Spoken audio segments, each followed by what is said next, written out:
Nakadako daw nga panalangin sa tao kanang naa siya'y inahan nga Diyos nun. So, sa Bible, daghang mga Diyos nun inahan. Si Moses, usa sa ka-successful nga leader, despite siyang mga weaknesses, naa siya'y Jochebed nga inahan. Si Samuel, usapod ka malampuson nga alagad sa Diyos, naa siya'y Hannah. Si John the Baptist, nga gipadala sa Diyos nga mag-andam sa materyales sa pag-abot ni Kristo Jesus, na sa Elizabeth. Kay Timothy, na sa Eunice. Napa sa lula nga si Luis. So sa atong kinabuhi din sa yuta, daghan yun mga ginikanan nga naagyoy gipamalas nga maayo gayod nga example o kinabuhi nga Kristohanon sa ilang mga anak. O pahimo ba nga atong palakpakan atong mga mama karon? Kanang appreciation nato was just so simple pero naidako nga effect sa ilahang pagkamama. Of course, there is no perfect mother.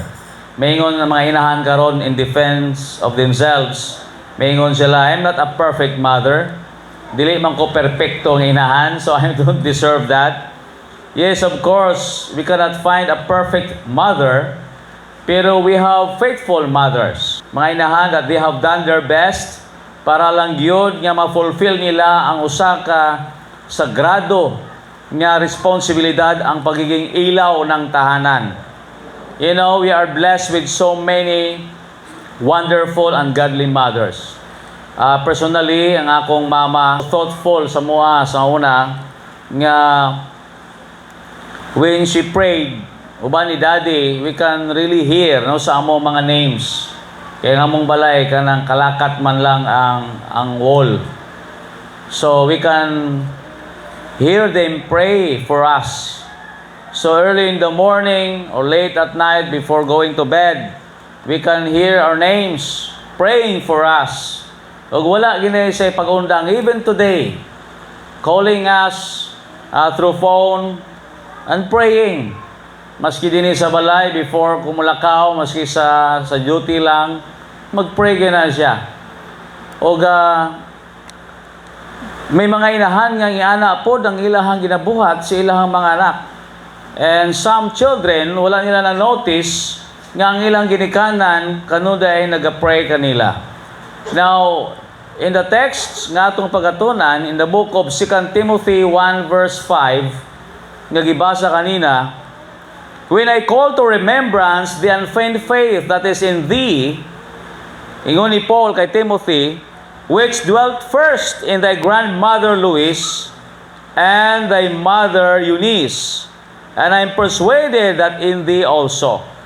So it is really wonderful to remember sa gibuhat sa atong mga inahan. Now, some of you, ang ilang mga inahan nagtaliwan na, but still we need to thank the Lord for them.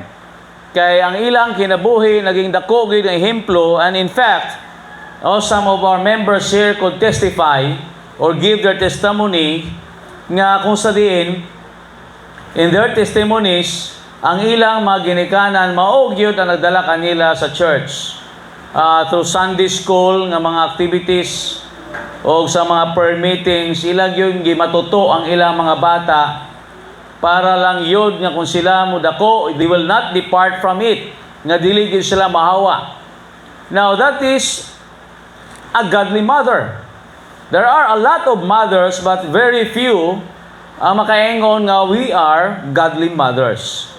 Now in this world, sa atong population karon, I don't know kung pila gyud ang mga godly mothers sa atong population throughout the world. But we can find in the scripture that there are heroes of faith nga mga babae when it comes sa gitawag nga parenthood or motherhood. O kanina gi-mention ko na si Hannah, si Jochebed, si Eunice, even kay Elizabeth. Now, there are three things that we can find concerning godly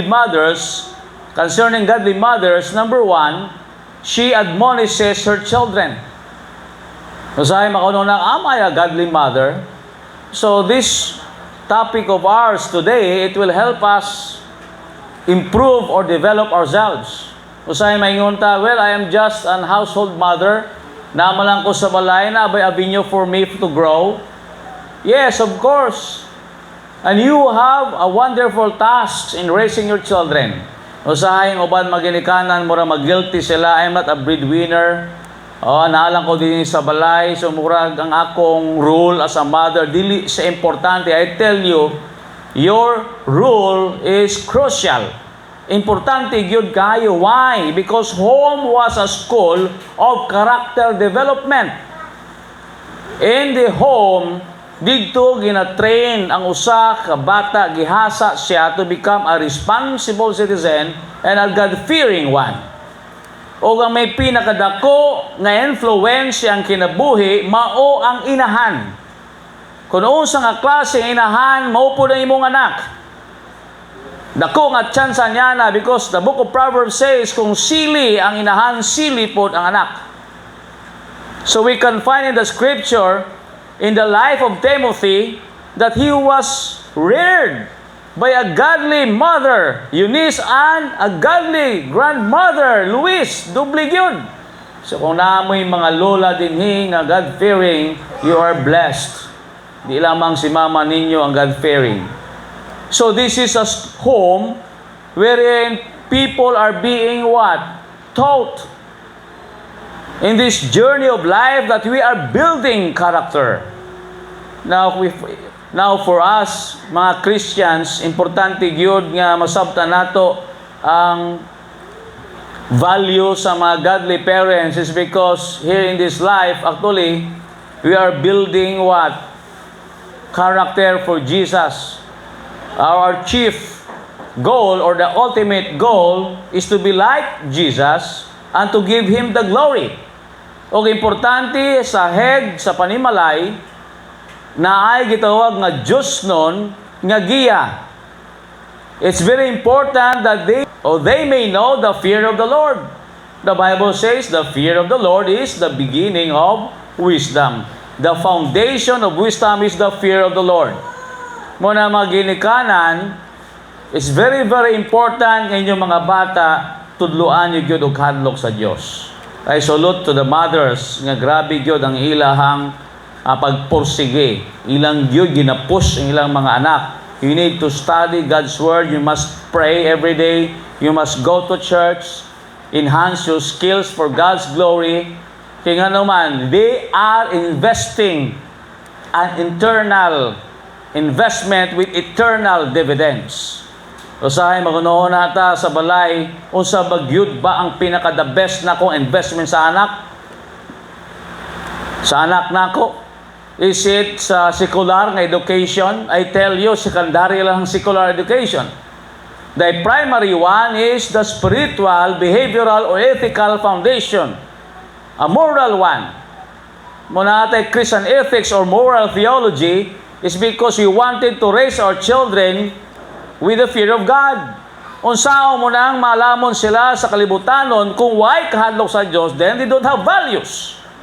Munang kahadlokan karon sa atong panahon. Kay daghan na naging bright sa kitawag natong secular pero walay kahadlok sa Dios, and they are using that worldly wisdom for their own interests or profit. George Washington says nga importante gyud ay ang gitawag natong pagmold sa mga kabataan, kay kundi nato sila matudloan, mag-crumble gyud ang atong kalibutan. Do you believe in that? Jose Rizal says, the youth is the future of our motherland. Ang kaugmao nato nagabase sa kabatanunan karon on how we raise them. And sad to say, kining good moral o gitawag natong values. Sa una na kami good manners and right conduct. Pero samtang karon nga panahon nga kung sa diin we are living in a modern materialistic technological society, nagalesen na ang atong good manners.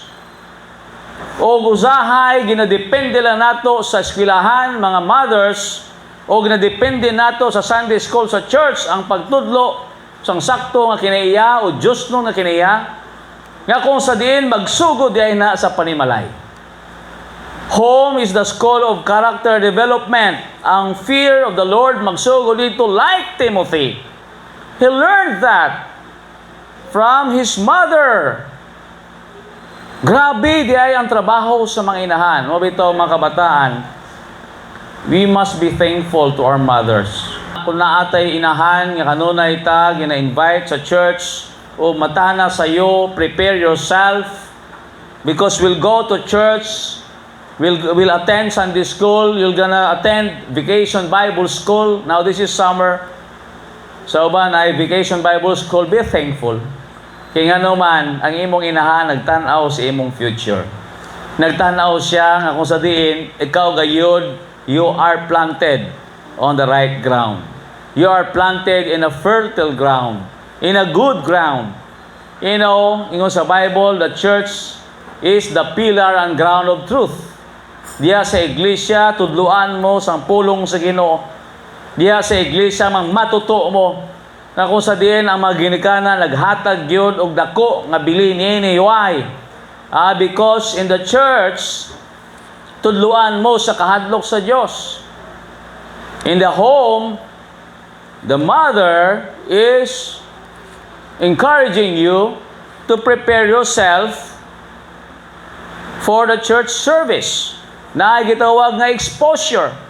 Nga kung sa diin, ang imuhang faith, dapat imo pong ligunon with other brethren o sa imong kauban diya sa pagtuo. Now, not only the fear of the Lord, but also a spiritual heart. Kining espirituanon nga kasing-kasing. I'm not talking about your literal heart, nga kung sa diin na kay pagbati, pagkasubo, pagkalipay, but spiritual heart which is always looking for something, nga kung sa diin mahimaya mo ang Diyos nga nagbuhat nimo. You know, si John Wesley, usa siya ka Kristohanon nga naghatag impact sa tibok kalibutan, is because of his contribution sa espirituahanon nga mga butang. Maigsoon siya si Charles Wesley, munang ikanta nato ng mga hymns, isa na siya sa mga composer niya na. Kanina we enjoy the songs, He lives, Christ Jesus lives today. He walks with me and talks with me. That's one of the timeless songs, the hymn. So makita nato nga this Charles Wesley and John Wesley was reared by a godly mother whose name was Susanna Wesley.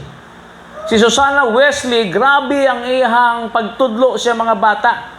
Nga behind the success of a child, there was a mother.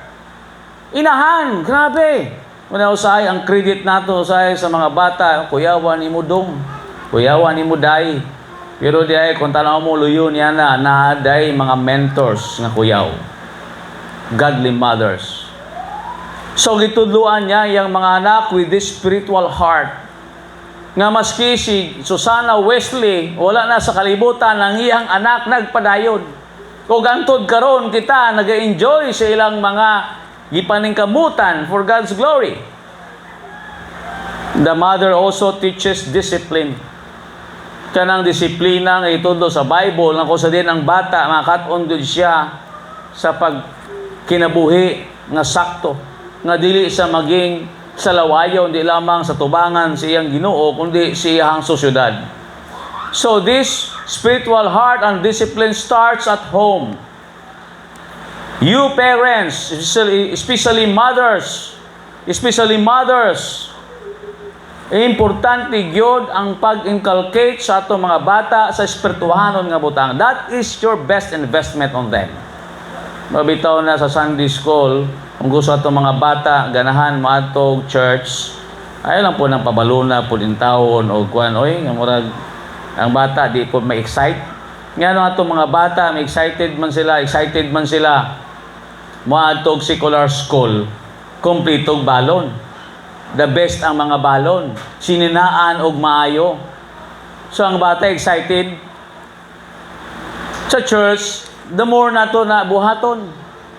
Now, kung sa school, grabe ta mag-donate, grabe ta mag-contribute is because we are looking on their what? Material, worldly wisdom, kaalam ng ilang mag-gain sa school, sa ilang institution.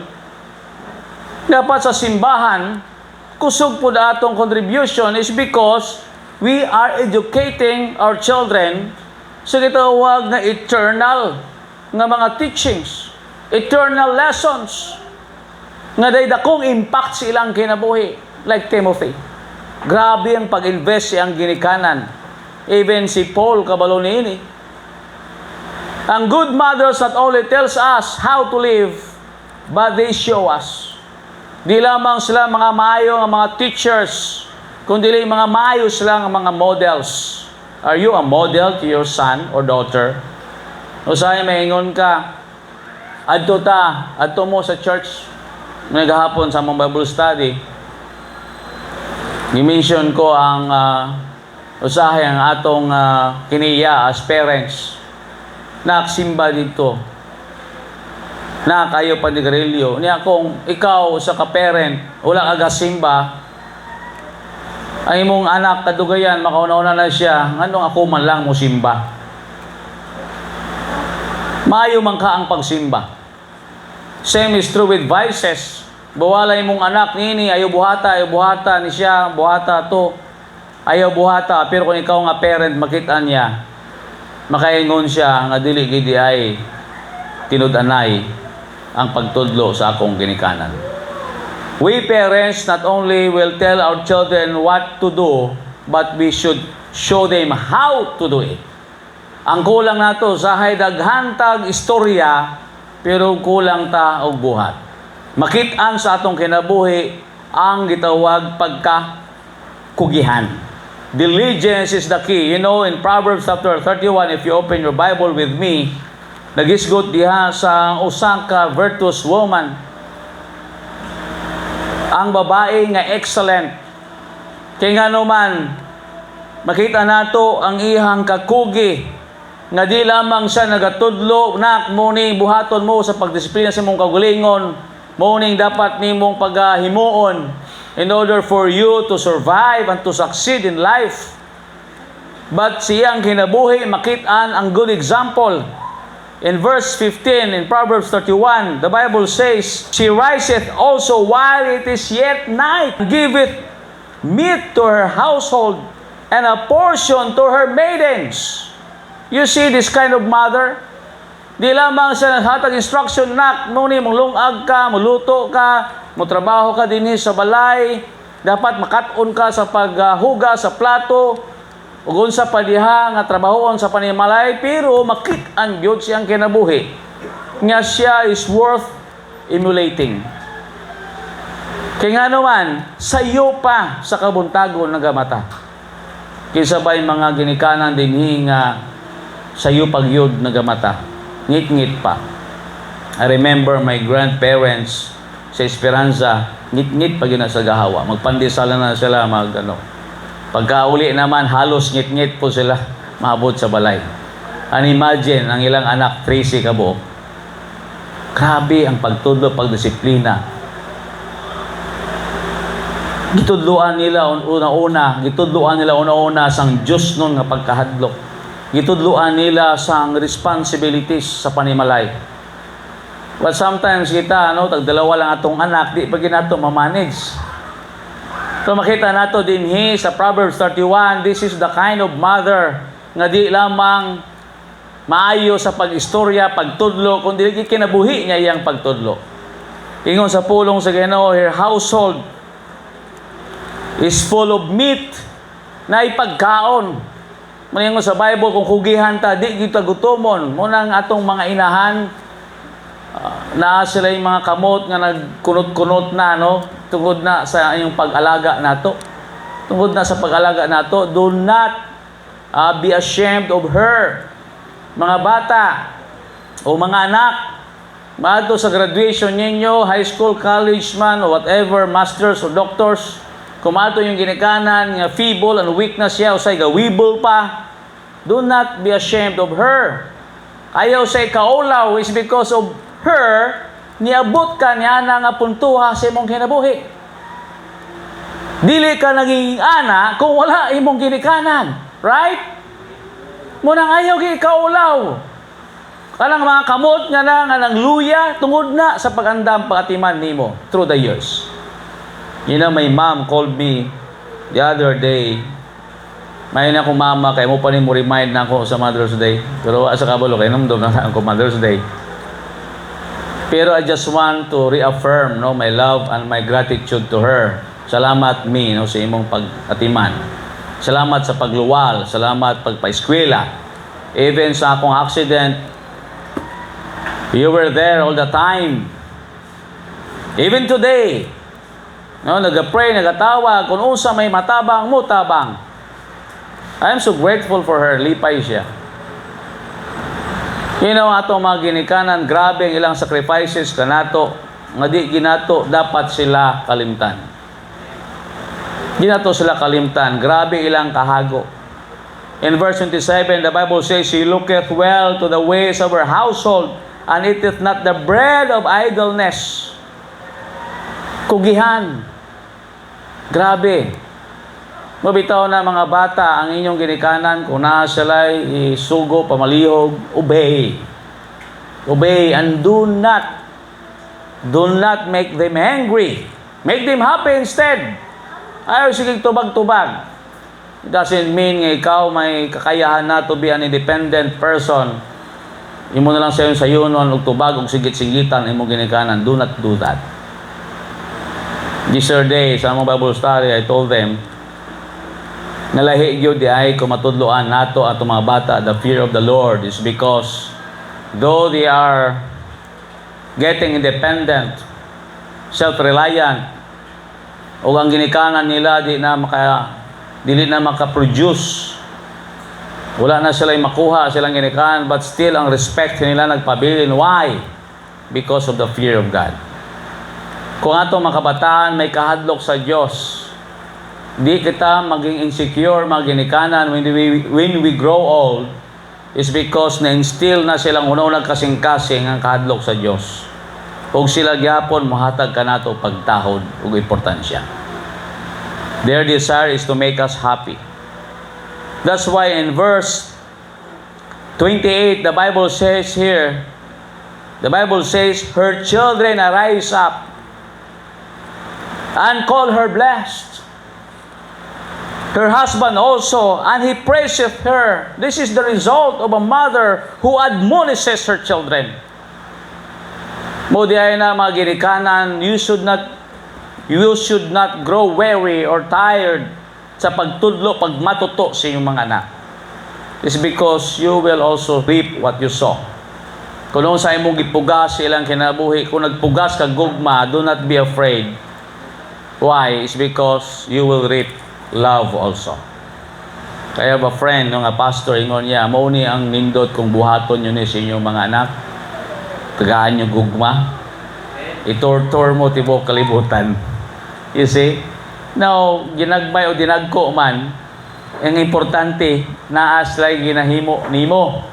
Ngano man, nitanom ang yun ka gugma nila. There's a former judge, when he was interviewed, sulti niya, unsa man karon masulti mo sa kinabuhi ngani? What lessons nga among ma-learn? Ingon niya, there are 3 things. Number 1, you must enjoy what you have. I-enjoy mo sa naani mo. Kay karon judge siya nga retired, so wala na tong gitawag nga mga friends ngayang kauban kanunay nga kung sa dihang naapa siya sa peak or zenith, siyang gitawag nga field o yung trabaho, daghang gid siya mga higala. Pero asa naman sila ron? Normal na sa kalibutan, if you don't have position, money, or influence, maghinay na sila kawala. That's why you must enjoy what you have. What you have now is your family, right? Not only the material things nga naani mo gipossess, gi-entrust sa Diyos ni, but you must enjoy what you have. You children, you must enjoy your parents while they are still alive. Enjoy nyo na.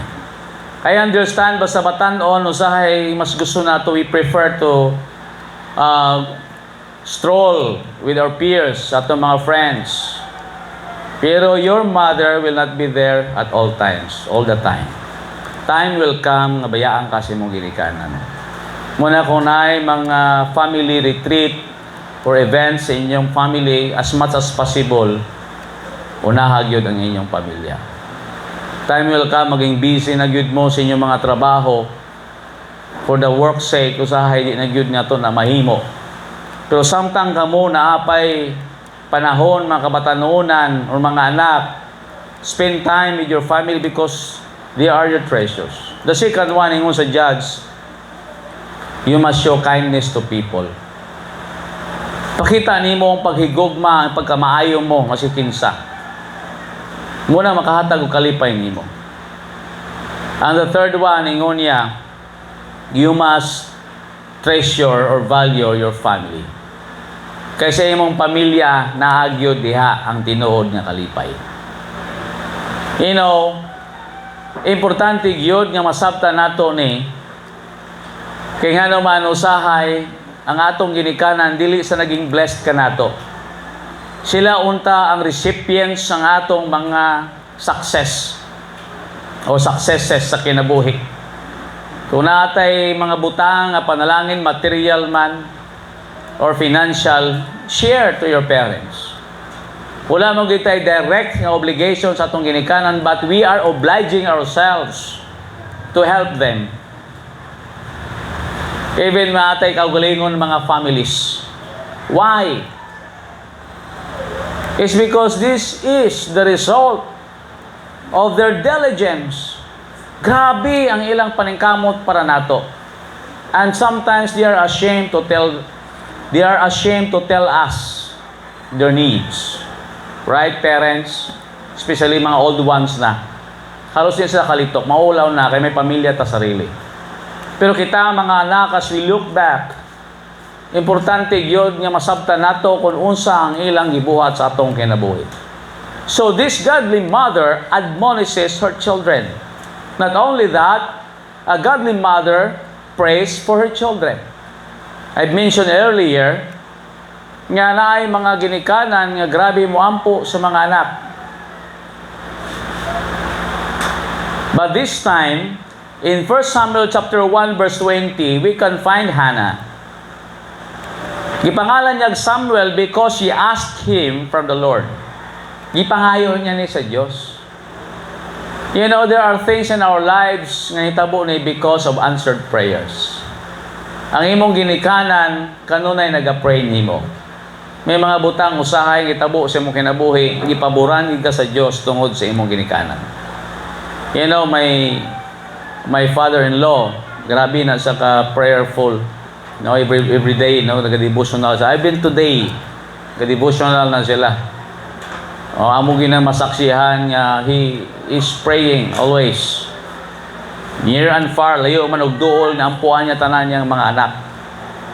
Og dili ta matingala nga ang Ginoo naga-deliver nato sa sicknesses, sa mga troubles is because we have a praying parents. You must be proud of your praying parents. Praying in the sense nga they are trusting God.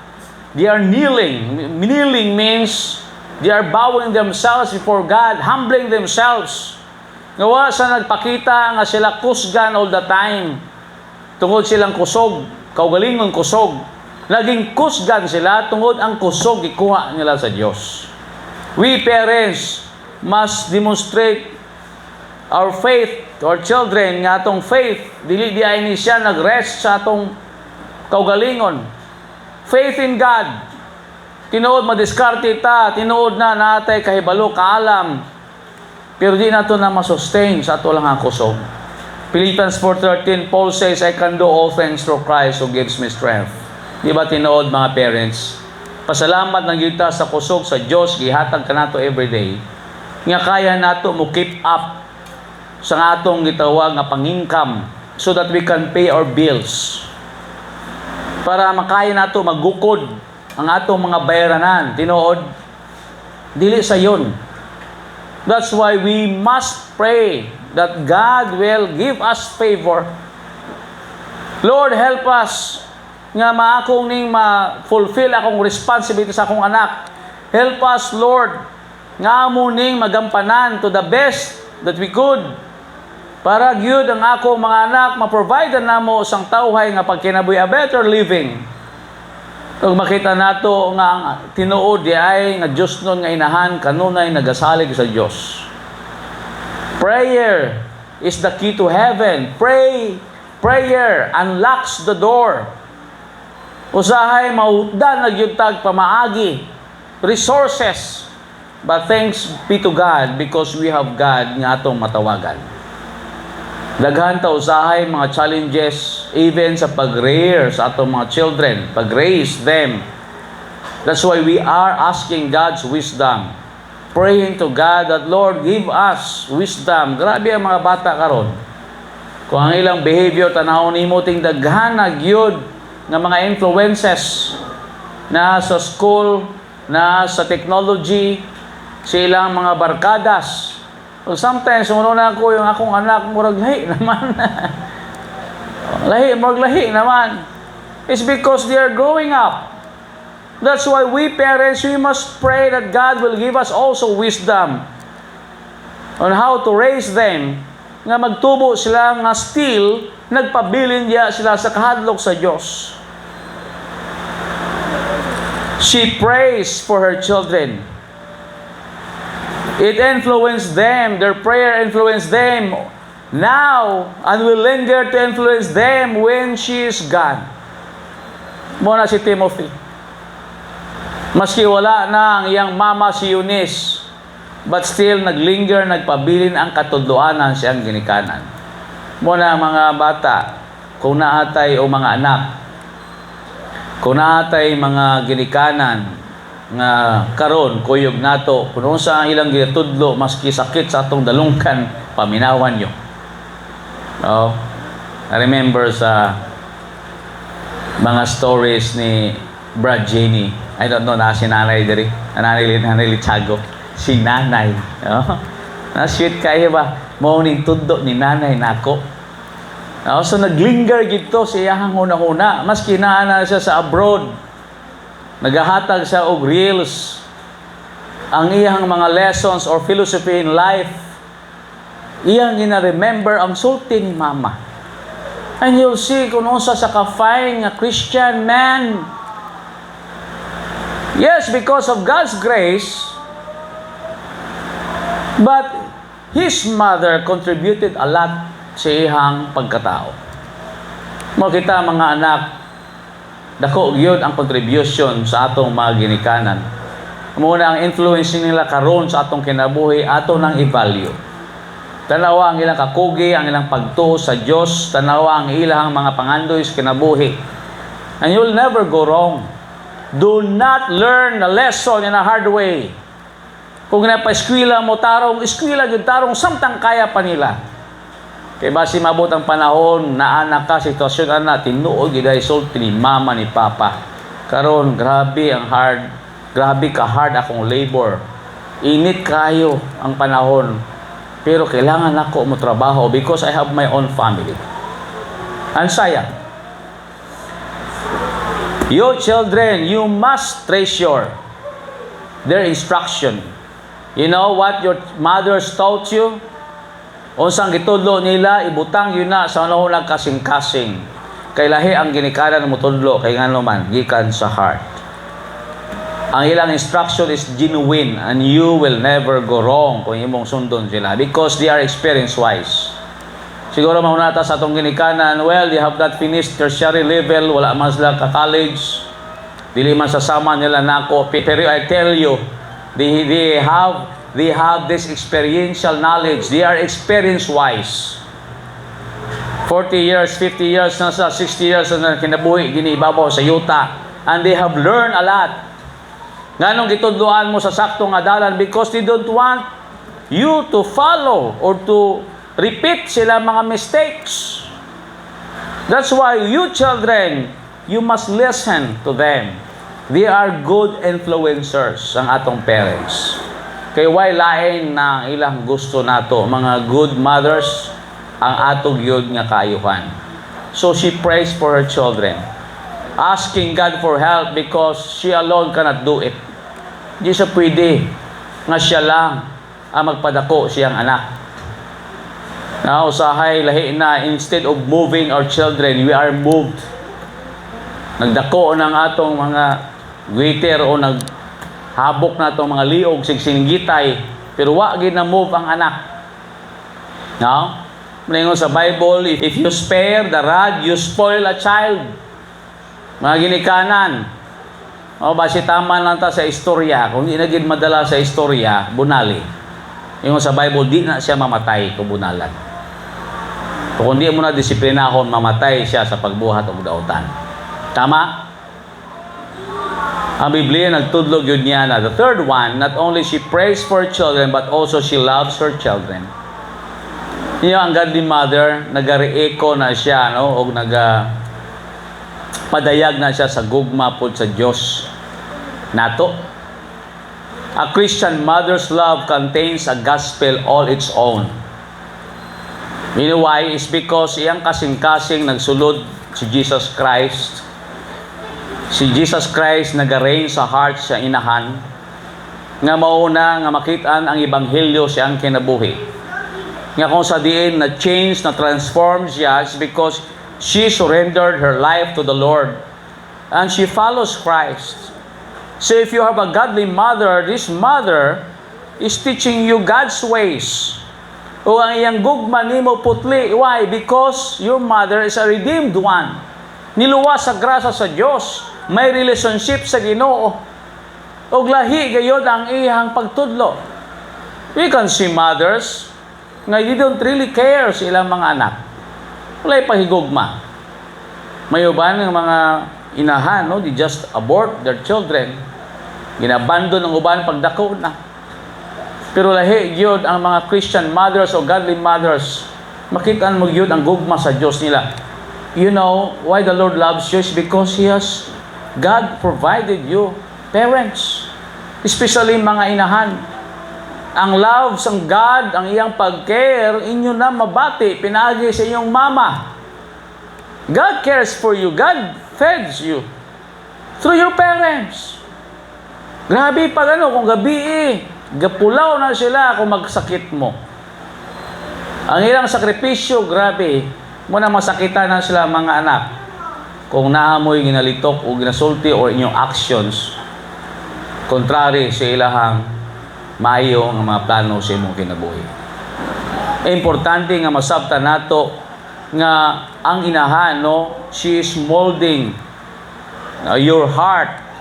Ibasa nato kanina sa Proverbs 31 verse 28. Moni ang inahan nga gitawag nga blessed.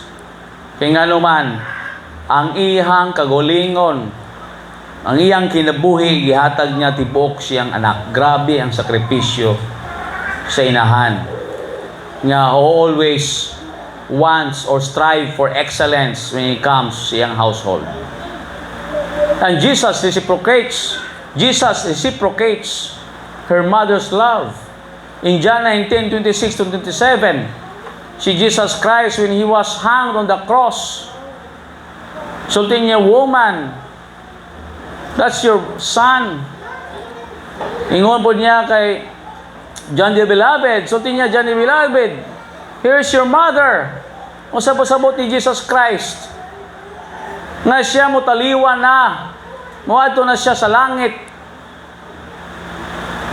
At any moment, He will die. Pero gitugyan niya ang iyang mama, si iyang disipulo. Nga, please take good care. In other words, of my mother. You see, si Jesus Christ, siguro karon na nato ni nabantayan, nadunggan. Pero si Jesus Christ, wala siya ni taliwan, ni kalibutan na wala siya nag-una-una siyang ginikanan. You know, usually, ang ginikanan ang una mamatay, no? Or mataken out of the picture. Pero sa case ni Jesus Christ, siya na una. Pero makita nato ang pagbalos ni Jesus kay Maria sa iyang kaayo, siyang pagmatuto, siyang pagtudlo, siyang pag-rear. O sa sulti din sa John 19:26-27, the Bible says, when Jesus therefore saw his mother and the disciples standing by, whom he loved, he said unto his mother, Woman, behold thy son. Then saith he to the disciple, Behold thy mother. And from that hour, that disciple took her unto his own home. No? Mauna na yung alaga sa iyahang inahan. You see the kind of son si Jesus Christ.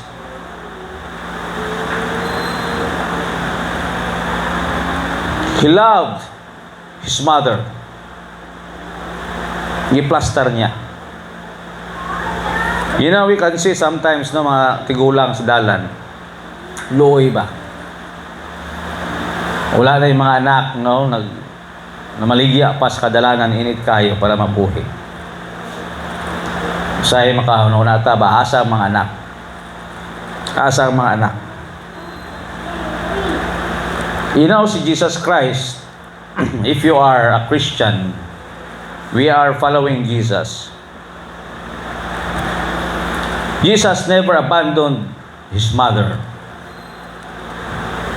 Iyang iplastar. Kita mga anak, we must remember our parents, especially our mothers. Nga naman, this is love. He declared personally and publicly his love to his mother. You know, we must declare personally. Mabitaw na nga Mother's Day karon, call your mother. Pwede matawagan nimo o salamat ka sa imong mama. Usay magud busy na kayo ta, di ba? I don't know kung ang mga bata ko nagbuhat og letter, pero you know, they are growing up and they know what to do. So ang mga bata, no, you must declare your love to your mother personally and publicly also. You know, si Jesus Christ, ingon niya, Mother, a woman, behold thy son, and to his disciple, behold thy mother. So nakadungog ang public niinin how he loved his mother. Ipangga niya iyang inahan, ipangga niya. And this is something, no, nga importante gyud nga atong sundon nga mga Kristohanon. Now, sa ibang nasod na sa home for the aged, ginabutang nila nilang maginikanan dito. Mas maayo na lang na kaysa ginapasagdan sa kadalanan. But we Filipinos, no, we have this extended family. And there is that fear, no, sa atong mga parents na di na sila usahay, gusto magtigulang pagidmayo, gusto kay dili sila gusto. Di sila gusto magtigulang pagidmayo, kay dili sila gusto nga magpabigat sa ilang mga bata. Pero kita mga bata, we must pray that the Lord will enable us nga makaya nato sila alagaan. Kaya nga naman, kang kita naa silahang itawag nga bubong, no, silang nga poder, wa gyud sila nagpabaya kanato. And we can find the best example from Jesus. What kind of heart ang naa niya ang gugma. What matters is not the scope of the appreciation, but its genuineness. Usahay mga iban, ma-appreciate sila, they can give a lot of money, may car, may balay, ano, that's good kung kaya nimo. Pero may mga usahay mga anak na wali ka-afford niya na. Pero ang mga inahan, malipay sila. Kung ang imuhang tumong o ang imong tinguha, tinud-anay para siyahang kalipay. And the mothers will really appreciate that. This is the kind of love the godly mother has. Kanang gugma nga tinud-anay. You know, ang atong ginikanan, usarag yun na sa kalibutan. No? Today is Mother's Day. Special karon sa atong mga mother. Sa mga bata nga wala kayo'y pagpakabana sa iyang inahan. No? Remember, isa lang yun inyong inahan. Wa na ilaing inahan. Isa lang yun na. Now, you must treasure them while they are still living. Kato man nagtaliwan ng mga inahan, Always remember sa influence nila sa inyong kinabuhi. O